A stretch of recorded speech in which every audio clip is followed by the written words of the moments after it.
آج مسیح محمدی کے غلاموں کا بھی یہی کام ہے اور ان کی یہی کوشش ہونی چاہیے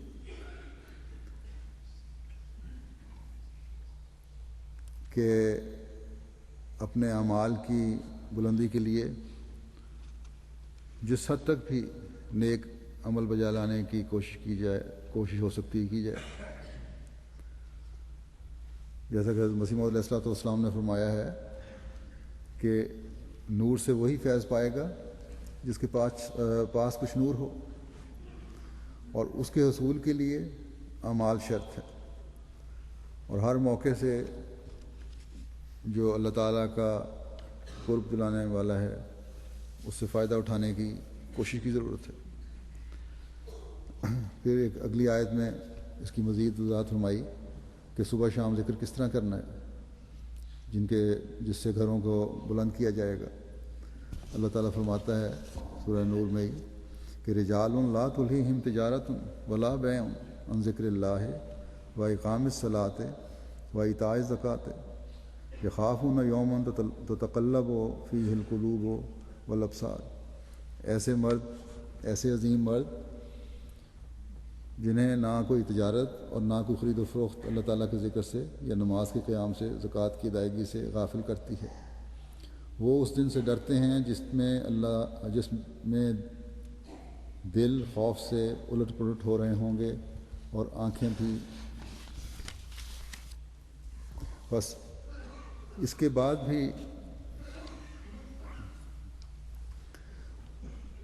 اس کے بھی مقام جو ہیں وہ صحابہ نے اس نور سے حصہ پا کر حاصل کیے، باوجود تمام گھریلو ذمہ داریوں کے، باوجود تمام معاشرتی ذمہ داریوں کے،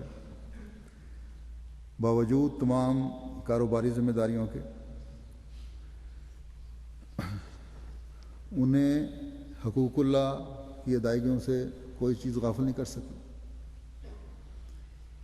وہ اپنی عبادتوں کے اعلیٰ معیار قائم کرنے والے تھے، وہ اپنی نمازوں کو وقت پر اور باجماعت ادا کرنے والے تھے. جیسا کہ میں نے حدیث سے بتایا تھا کہ ظہر کی 4 سنتیں اس لیے باقاعدگی سے پڑھتے تھے کہ اللہ تعالیٰ کی رضا حاصل کرنے والے بنے، اپنا رفع کرنے والے بنے. اسی طرح یہاں یہ بھی بیان ہوا کہ وہ زکوٰۃ دے کر دین کی ضرورت بھی پوری کرنے والے تھے اور حقوق العباد کی ادائیگی کرنے والے بھی تھے. بس یہ نمونے اس مجسم نور سے منسوب ہونے کی وجہ سے ان لوگوں کے تھے جو آج تک ہمارے لیے مثال ہیں. آج بھی ان نمونوں کو قائم کرنے کی ضرورت ہے جس طرح اولین نے یہ قائم کیے تھے. آج کل تجارت اور بیع کی طرف توجہ اس زمانے میں کچھ زیادہ ہے، اس لیے باتوں کی طرف توجہ کی کوشش بھی زیادہ کرنی چاہیے، اور توجہ زیادہ دینی چاہیے. تجارت اور بیع کے فرق کیا ہے اس کو مسلم موعود رضی اللہ عنہ نے بیان فرمایا ہے کہ تجارت تو خرید و فروخت ہے، لینا اور دینا، خریدنا اور بیچنا، لیکن بیع صرف فروخت ہے. اور آج کل کے زمانے میں اگر دیکھیں تو یہ سروسز جو ہیں یہ صرف بیع میں شمار ہوتی ہیں، اور اس ملک میں یہ سب سے زیادہ ہیں. یہ بھی نمازوں کی ادائیگی سے روکتی ہیں. وہ اپنے کام کو وقت پر ختم کرنے کے لیے کرنے کی کوشش میں اپنے فرائض کو اور جو اصل ذمہ داری ہے اس کو لوگ بھول جاتے ہیں. بس اللہ تعالیٰ فرماتا ہے کہ جو حقیقی مومن ہیں ان کو دنیا میں مصروف رہنے کے باوجود آخرت کا خوف رہتا ہے، اور ان کی تجارتیں اور ان کے دوسرے کام انہیں خدا تعالیٰ کی عبادت اور حقوق العباد کی ادائیگیوں سے غافل نہیں کرتے، بلکہ ہر وقت ان کے سامنے وہ نظارہ رہتا ہے جہاں مرنے کے بعد جواب دینا ہوگا. وہ فرض عبادتوں کی بھی ادائیگی کرنے کی کوشش کر رہے ہوتے ہیں، اس طرف ان کی توجہ ہوتی ہے، اور نوافل کی ادائیگی کی طرف بھی ان کی توجہ ہوتی ہے۔ پھر اللہ تعالیٰ فرماتا ہے آخر میں کہ لیجزیہم اللہ احسن ما عملوا ویزیدہم من فضلہ واللہ یرزق من یشاء بغیر حساب، تاکہ اللہ انہیں ان کے بہتر اعمال کے مطابق جزا دے جو وہ کرتے رہے ہیں، اور اپنے فضل سے انہیں مزید بھی دے، اور اللہ جسے چاہتا ہے بغیر حساب کے رزق دیتا ہے۔ بس وہ نور جو اللہ تعالیٰ نے حضرت صلی اللہ علیہ وسلم کی ذات میں پیدا فرمایا، اور جو کامل تعلیم آپ پر اتاری، وہ مومنوں کے گھروں کو بھی بلند کرنے کا باعث بنی، اور یہ ایک ایسا جاری سلسلہ ہے جو ہمیشہ اس پر عمل کرنے سے جاری رہے گا۔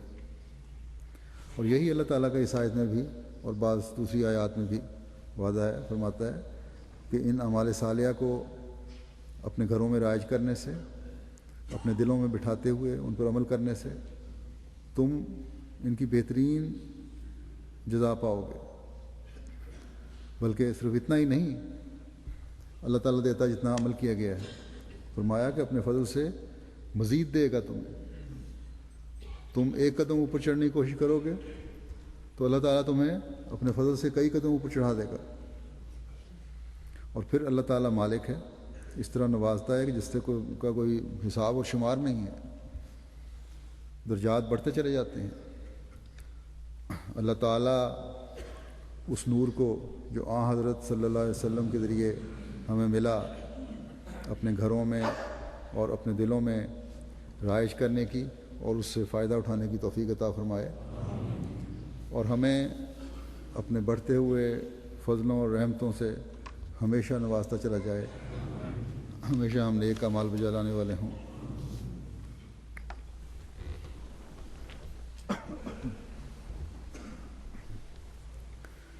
الحمد للہ نحمدہ ونستعینہ ونستغفرہ ونؤمن بہ ونتوکل علیہ ونعوذ باللہ من شرور انفسنا ومن سیئات اعمالنا،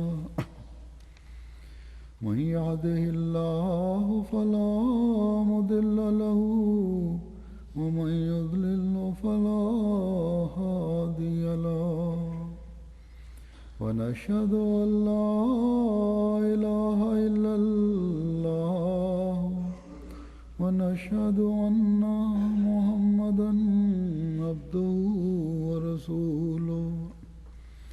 عباد الله رحمكم الله، إن الله يأمر بالعدل والإحسان وإيتاء ذي القربى وينهى عن الفحشاء والمنكر والبغي، يعظكم لعلكم تذكرون۔